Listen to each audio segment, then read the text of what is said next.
Hai peoplers yang berada di sana jauh, taulah mau beli truk. Selamat datang di channel pemersatu kelaknatan duniawi yang tentunya tidak ditunggu-tunggu dan akan selalu dicela. Crispy sekali. Seperti pada umumnya film permintaan kalian yang berjudul 100 yen, yang dimana nih film akan menceritakan songgok betina yang gak mempunyai kehidupan gitu. Ya aroma kaum rebahan gitulah. Tapi nggak tahu kenapa kaum rebahan malah tajir-tajir anjir. Ajarin lah ternak bitcoinnya biar aneh nggak capek-capek bacot terus dihujat gitu. Gitu-gitu mulu hidup gua, heran. Ya intinya tuh cewek begitulah intro. Tau dah. Tak ada air mata, tak ada kerut jiwa. Kau tetap bertahan hingga semua tertata. Kau terbeban masalah, tersisi pikir sesama. Imaji salut berkata.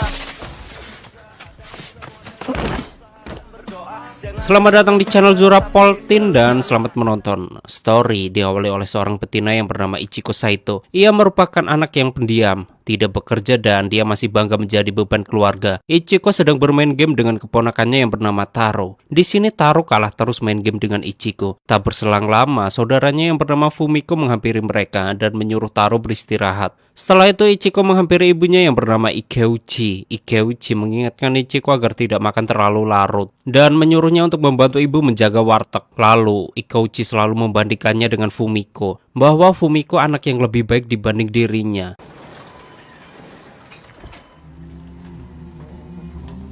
Setelah itu Ichiko pergi dari wartegnya dan menuju ke minimarket. Sesampainya di minimarket, Ichiko membeli banyak makanan dan tak lupa membeli buku vocab.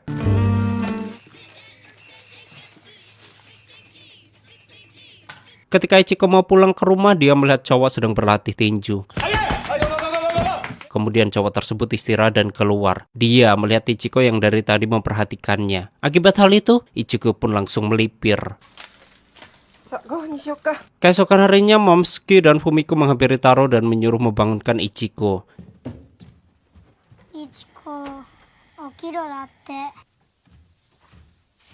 Ichiko yang baru bangun tidur, ia langsung makan sambil membaca koran. Sungguh anak yang berbakti kepada orang tua. Ketika itu ibunya bertanya, "Enggak, aku ora ke dokter gigi karena gigiku sudah lebih baik." Ketika Ichiko dan ibunya sedang ngobrol, Fumiko menyindir Ichiko dengan menyebut kalau Ichiko tuh hanya mengharapkan uang pensiun orang tuanya. Mendengar hal itu, Ichiko marah besar dan dia melempar seonggok gelas.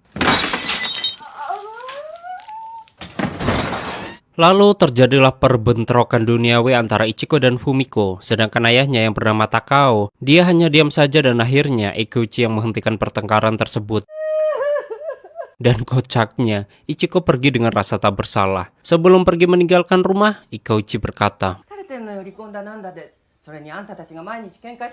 yang kemudian ibunya memberi uang kepada Ichiko. Ichiko pergi dengan membawa barang-barang berharganya beserta buku vocabnya. Waktu mendapatkan tempat tinggal, tak lupa Ichiko sebat dulu dong. Malamnya Ichiko mencoba membuat CV untuk melamar pekerjaan di sebuah swalayan 100 yen. Di sini Ichiko mengaku bahwa dirinya sempat menjalankan warteg bento keluarganya. HR di swalayan tersebut langsung mewawancarai Ichiko dan menjelaskan sistem kerjanya beserta berapa gaji yang akan diterima.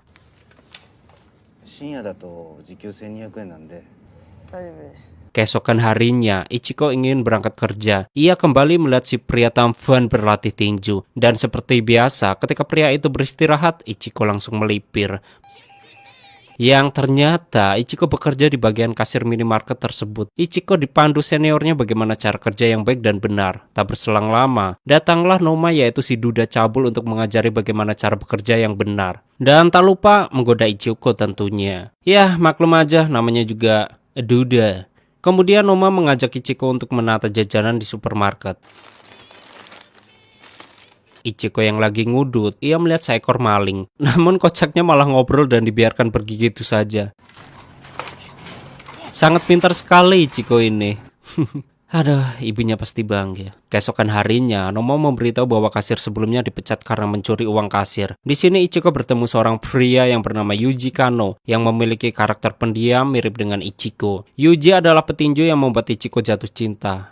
agak modar saat itu Yuji membeli pisang di swalayan Ichiko bekerja, yang ternyata pria tersebut adalah pria yang sering dilihat sedang latihan tinju oleh Ichiko. Ichiko pun gugup melayani pembeli tersebut. Namun kocaknya, Yuji malah meninggalkan pisang yang dia beli. Namo menyebut Yuji sebagai manusia pisang karena hanya pisanglah yang selalu dia beli. Karena ditinggal, pisang tersebut langsung dibawa pulang oleh Ichiko untuk diberikan ke Yuji Kano. Malam harinya Ichiko pergi ke tempat latihan tinju untuk memberikan pisang yang dibeli oleh Yuji tadi yang ketinggalan. Setelah pisang tersebut diberikan ke Yuji, sebelum pergi Yuji minta Ichiko untuk pergi bersamanya ketika ada waktu senggang dan memintanya waktu lusa kembali lagi ke tempat ini. Setelah itu Ichiko mencoba sempak dan BH motif macan tutul kebanggaannya. Langsung ia meluncur ke tempat latihan tinju untuk bertemu Yuji. Yuji pun mengajak Ichiko jalan-jalan menggunakan mobil mewahnya. Kemana ya mereka? Ada yang tahu? Entahlah. Yang ternyata Ichiko diajak Yuji untuk melihat gajah, singa, dan kamu. Iya kamu, monyet. Setelah itu mereka menuju pantai dan kocaknya mereka nggak pernah ngobrol. Gokil sekali. Mungkin pakai batin ngobrolnya.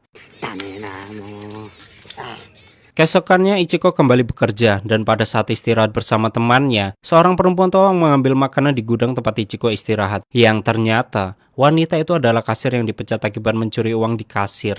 Lalu teman Ichiko mengusir perempuan tersebut. Waktu teman Ichiko pergi, perempuan tua tersebut datang dan meminta makanan ke Ichiko.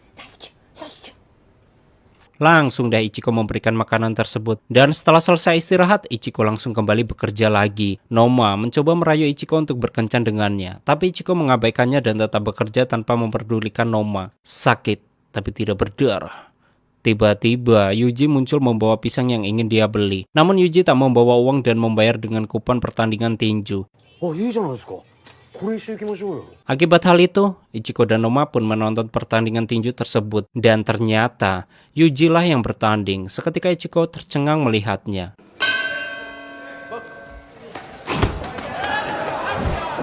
Di sini Noma menyemangati Yuji sambil meremas tete Ichiko. Noma yang menyaksikan pertandingan tersebut mengomentari Yuji dengan mengatakan manusia pisang tersebut benar-benar buruk dalam bertanding. Dan tak lupa, dia membandingkan bahwa dirinya lebih kuat dibandingkan si manusia pisang. Yuji pun kalah dalam pertandingan tinju tersebut. Selesai bertanding, Noma dan Ichiko memuji Yuji untuk mengajak makan dan mabuk bersama. Tiba di restoran, mereka pun makan sambil berbincang santuy. Ketika Noma pergi ke toilet, Yuji berkata bahwa ini pertandingan terakhirnya. Seketika, Noma kembali datang. Ichiko beranggapan bahwa lawannya tadi adalah temannya karena dia menepuk pundaknya. Kemudian Noma memberitahu bahwa setelah pertandingan tinju, dia akan saling tepuk dan sapa. Seketika Ichiko pergi ke toilet. Di sini Yuji menanyakan tentang hubungan Noma sama Ichiko. Noma pun menjawab bahwa Ichiko suka dengannya dan mengajak kencan hari ini. Seketika Yuji sedikit kesal dan langsung memukul Noma. Lalu dia pergi meninggalkan mereka. Pada saat pulang, Ichiko mabuk. Tanpa pikir panjang, Noma membawanya ke sebuah hotel. Dan kalau dibawa ke hotel, apa yang terjadi para pemirsa? Noma pun langsung mencoba memperkosa Ichiko. Karena Ichiko berkata ia belum pernah melakukannya.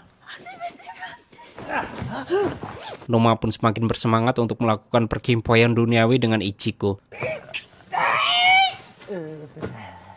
Saat Noma tertidur, Ichiko melaporkan bahwa dirinya telah diperkosa. Ichiko pun pulang dengan rasa sakit di mekainya dan perasaan yang terdalam.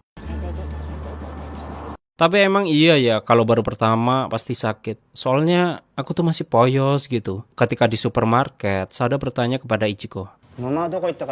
Dan Sada memberitahu bahwa Noma telah mencuri uang di kasir. Setelah itu Ichiko mendatangi tempat Yuji latihan tinju dan ditawari untuk berlatih juga. Ichiko pun bersemangat lalu ia berlatih dengan keras. Dan pertama kalinya ia memiliki tujuan untuk ikut bertanding karena umurnya yang sudah melampaui batas. Di tempat kerjanya, Sada mengingatkan untuk mengusir wanita tua itu jika datang kembali. Ketika wanita itu datang, Ichiko malah memberikan makanan tersebut. Sedangkan Yuji, dia muntah di supermarket dan pingsan begitu saja. Kemudian diangkat dan dibuang di tumpukan sampah. Ichiko yang melihatnya langsung menghampiri Yuji dan mengajaknya pulang. Pagi harinya, Yuji yang baru terbangun, ia bertanya. Dan dia berkata bukankah seseorang yang bersamanya kemarin adalah pacarnya? Ichiko memberitahu bahwa semua tidak seperti yang Yuji kira dan pergi begitu saja. Ketika itu, Ichiko berlatih dengan semangat. Seketika ia merasa sakit dan langsung pulang. Sesampainya di rumah, Ichiko langsung tepar. Yuji pun menyiapkan makanan untuk Ichiko. Seketika Ichiko pun menangis dan dengan sigap Yuji langsung memeluk Ichiko lalu mereka tidur bersama. Pagi harinya Ichiko berlatih tinju kembali. Ketika Ichiko pulang, Yuji berkata bahwa ia sudah mendapatkan pekerjaan dan Yuji sudah mempersiapkan makanan untuk Ichiko. Setelah selesai makan, mereka pun melakukan perkimpoian duniawi.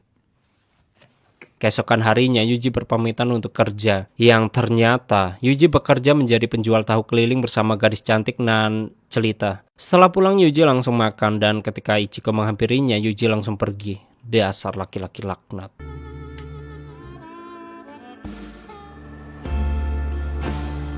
Keesokan harinya Ichiko bertemu Yuji yang sedang bekerja. Di sini Yuji mengabaikan Ichiko dan pergi meninggalkannya. Ichiko yang merasa kesal, ia bertambah semangat untuk berlatih tinju. Ichiko pun merasa marah. Ia juga marah ketika bosnya terus-menerus memarahinya. Dimanapun ia berada, sekalipun di swalayan tempat ia bekerja, Ichiko melampiaskannya dengan terus berlatih tinju dengan semangat. Akibat kerja keras berlatih, Ichiko dapat mengikuti kompetisi tinju dan mulailah dia bertanding tinju. Pada kesempatan pertamanya, Ichiko lolos. Ketika itu Sada memberikan bungkusan makanan untuk diberikan kepada wanita tua itu. Tapi di sini Ichiko malah memukulinya.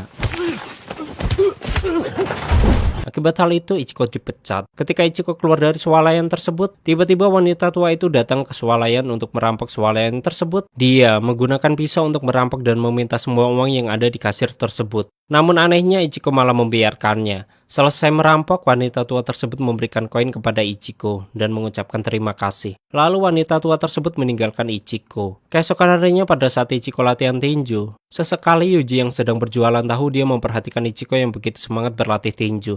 Namun bodohnya, tanpa disadari Yuji, gerobak tahunya diambil seseorang. Waktu baru pulang dari latihan tinju, ayah Ichiko sudah berada di rumah Ichiko untuk menemaninya. Tetapi Ichiko cuek terhadap ayahnya. Ayahnya pun mengajak Ichiko untuk makan di restoran. Ayahnya menceritakan keadaan keluarganya yaitu ibunya yang semakin tua dan kakak perempuannya Umiko yang mudah tersulut emosi. Ayahnya mengajak Ichiko untuk pulang ke rumah untuk membantu keluarganya menjaga warteg bentonya. Ichiko pun mau pulang ke rumah untuk membantu di warteg. Ketika membantu warteg bento, Fumiko mengajari Ichiko bagaimana menyajikan bento yang baik dan benar. Ayah Ichiko bercerita kepada Fumiko bahwa Ichiko sekarang sudah menjadi petinju. Ketika Ichiko di rumah, ia selalu main game bersama Taro. Namun sayangnya, Taro selalu kalah melawan Ichiko. Selesai main game, Ichiko pun mengajari Taro bagaimana bertinju dan menyuruh Taro untuk mempraktekkan yang diajari Ichiko sebanyak 500 kali sehari selama 10 hari berturut-turut. Selesai mengajari Taro, Ichiko pun langsung ke tempat latihan tinju. Keesokan harinya Yuji ingin membeli bento. Tanpa sepengetahuan Yuji bahwa yang menjaga kedai tersebut Ichiko, Yuji pun langsung buru-buru kabur tanpa sempat membelinya. Mungkin dianya malu kali ya ketemu sama Ichiko. Ketika Yuji kabur, Ichiko pun mengejar Yuji. Ichiko langsung menanyakan mengapa Yuji lari dari Ichiko. Setelah Ichiko berhasil menghentikan Yuji, mereka pun saling ngobrol di taman sambil makan bento yang dibawakan oleh Ichiko. Ichiko bertanya tentang perempuan yang bersama Yuji waktu itu. Yuji menjawab bahwa ia sudah menjauhinya. Lalu Ichiko meminta Yuji untuk menonton Ichiko tanding tinju pada hari Minggu. Yuji pun menolaknya karena dia tidak begitu suka dengan kekerasan. Lagi asik-asiknya ngobrol, teman Yuji meminta Yuji untuk kembali melanjutkan kerjaannya. Sedangkan Ichiko lanjut berlatih tinju dengan keras dan semangat untuk mempersiapkan dirinya di pertandingan tinju. Di sini Ichiko memotong rambutnya agar tampil beda di pertandingan tersebut. Dan singkatnya, pertandingan tinju pun dimulai antara Ichiko Saito melawan Ayami Sakota. Waktu selama pertandingan, seluruh keluarga Ichiko ikut menyaksikan pertandingan tersebut.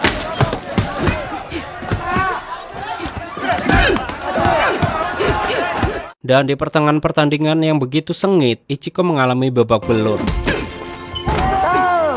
dan harus mengakui kekalahannya. Karena Ayami Sakota bermain begitu bagus dan berhasil mengalahkan Ichiko. Setelah pertandingan usai, Yuji menemui Ichiko. Ichiko pun menangis karena dia kalah dalam tinju tersebut. Yuji mencoba menenangkannya dan mengajak Ichiko untuk mencari makan, sambil berharap Ichiko menang. Dan sedikit petuah bahwa inti cerita dari film ini sebenarnya bukan tentang kehidupan petinju atau semacamnya. Ini adalah tentang songgok manusia yang selama ini menjalani hidup dengan kosong, karena mungkin dia takut atau merasa tidak berwarna. Kemudian dia membuka diri pada dunia luar, sebuah dunia yang keras dan kejam, tapi ya itulah hidup. Hal tersebut yang akan menempa seorang menjadi lebih kuat. Dan tama dong mamang.